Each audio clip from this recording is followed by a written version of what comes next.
Existe mangá famoso, existe mangá influente e existe Berserk. Uma obra que não pede licença. Ela entra como uma lâmina fria, atravessando o peito do leitor. Criado por Kentaro Miura, Berserk não é apenas uma história medieval sombria. É uma dissecação brutal da condição humana. É sobre dor, sobrevivência, obsessão, propósito e aquilo que resta quando tudo que você ama é arrancado. Berserk não conta uma aventura. Ele pergunta o que mantém alguém vivo depois que o mundo acaba. A jornada de Guts começa no pior lugar possível, o abandono absoluto. Ele nasce literalmente de um cadáver. Desde o primeiro segundo, o mundo já declara guerra contra ele. E é aí que Berserk se diferencia. Enquanto muitos protagonistas lutam para salvar o mundo, Guts luta simplesmente para continuar existindo. A Era de Ouro transforma o mangá numa tragédia clássica. A ascensão do Bando do Falcão mostra amizade, sonhos e esperança. Pela primeira vez, o leitor acredita que talvez exista luz naquele universo. Aí então vem o eclipse. Uma sentença que ensina que o horror verdadeiro não é o monstro, e sim a traição humana. Griffith não é apenas um vilão. Ele é o símbolo do preço dos sonhos quando eles são colocados acima da humanidade. E a partir dali,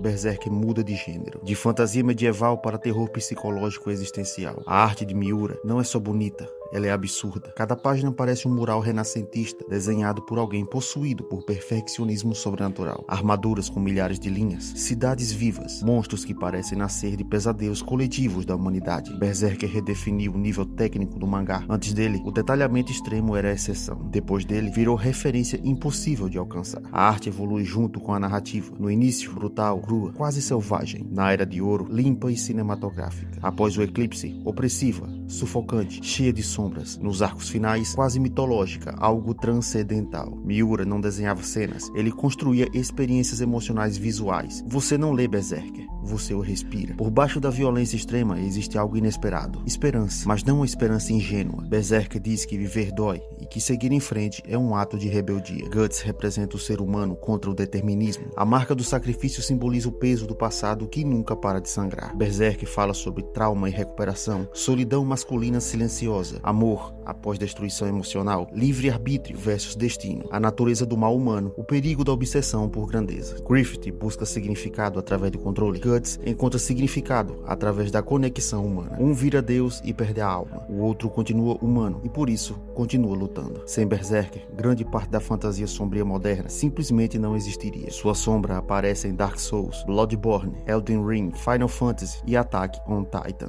Heróis quebrados emocionalmente. Berserker redefiniu o que significa fantasia adulta. Ele mostrou que histórias sombrias não precisam ser vazias, podem ser profundas, filosóficas e humanas. Quando Kentaro Miura faleceu em 2021, o mundo dos mangás não perdeu apenas um autor, perdeu um artesão raro.